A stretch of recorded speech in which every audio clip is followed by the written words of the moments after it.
عزیزو خیر پہ رہنے کی صحت تو مل گئی. جملہ مکمل کر دوں. ام سلمہ نے خیر پہ رہ کے بھی پیچھے ہٹ کے یہ بتا دیا خیر پہ رہنا اور ہے اہل بیت میں ہونا اور ہے. آدھا جملہ پڑھ رہا ہوں مگر یہ بات ثابت ہو گئی کہ جب خیر پہ رہنے والی بیوی شامل اہل بیت میں ہو سکی.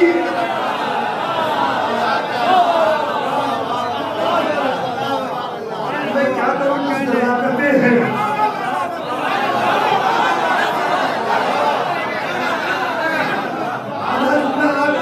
سماج کے چھوڑ دیتا ہوں.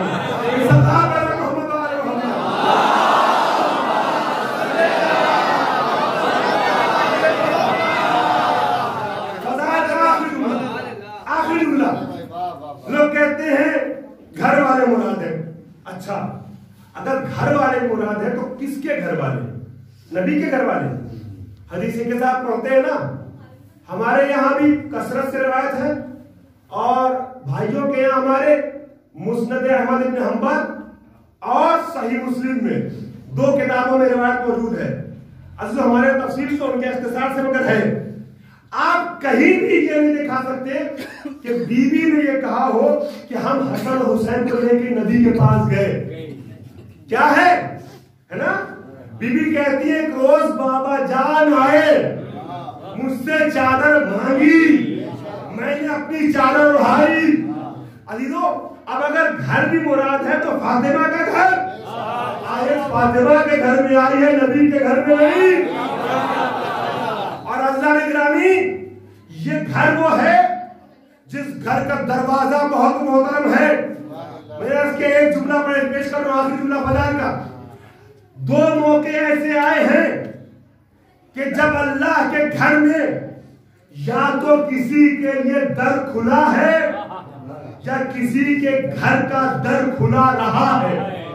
تاریخ آپ کے سامنے ہے. دونوں موقع مخصوص علی کی ذات سے ہے.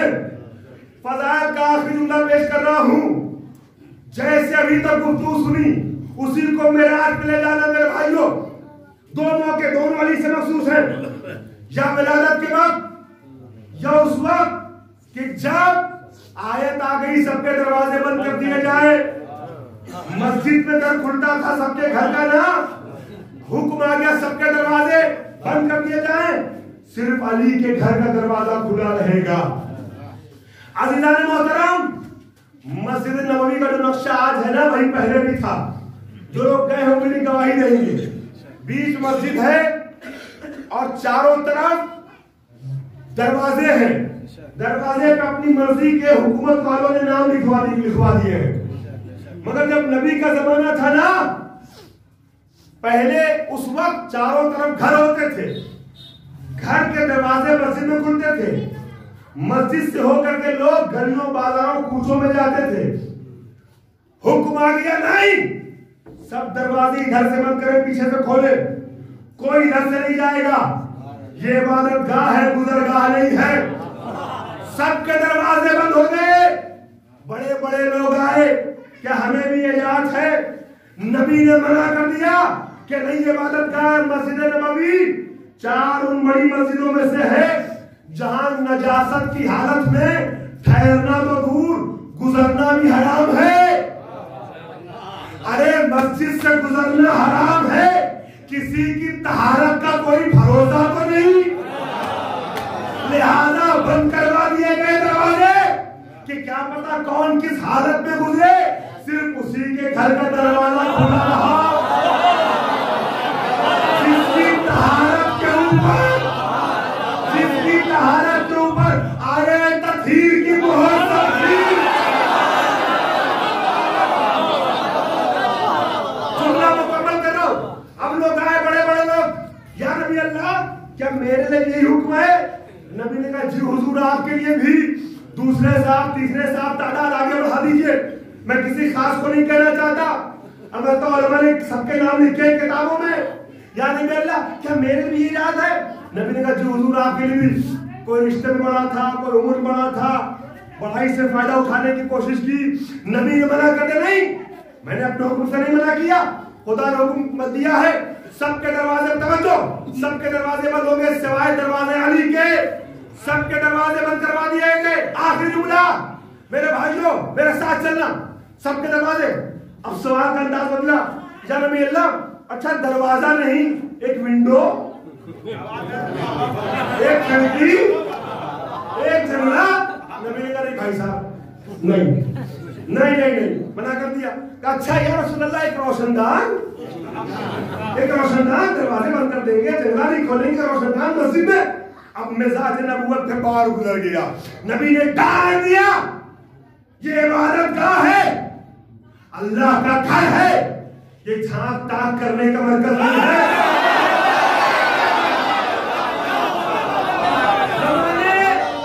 زمانے جاہلیت کی عادتیں چھوڑو. یہ عبادت ہے، ایک سراغ بھی نہیں. بہت بیدار سماج کے حوالے آخری جملہ کر رہا ہوں، ایک سراغ بھی نہیں. محبت میں بھائیوں کو مشورہ دینا چاہتا ہوں کہ آپ سب جنت میں جانے کے تمنا ہے نا، جنت میں جانے کی تمنا شوق سے دل میں رکھیے، مگر ذرا سوچئے تو صحیح. نبی نے فرمایا ہے نا کہ جنت میں بھی ایک دروازہ ہے.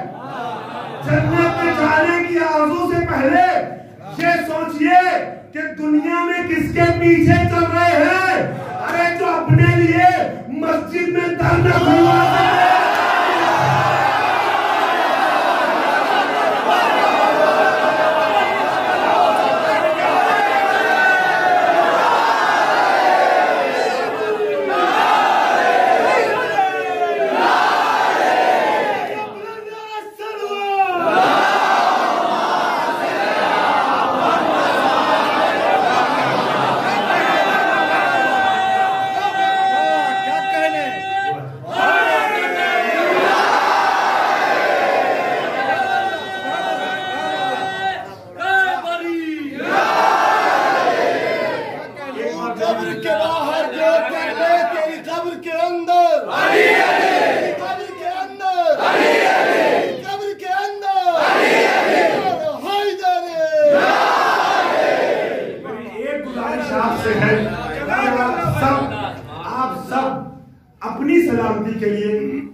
میزبانوں کی سلامتی کے لیے اس مجلس کی سب سے زیادہ جیتی جاگتی صلوات آواز بلند پڑھیں.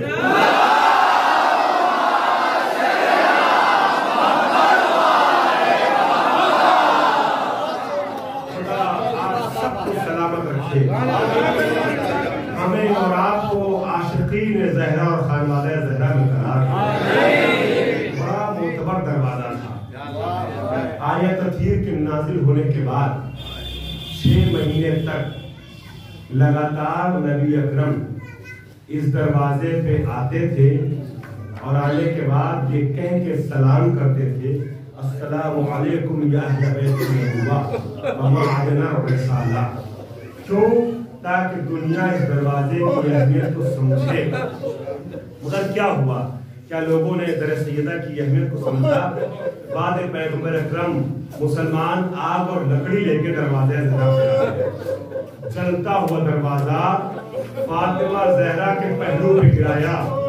فاطمہ کو کہنا پڑا یا فضتو خذینی لقد قتلا ماں کی اچھائی، فضہ مجھے سنبھالو میرا بچہ مارا گیا.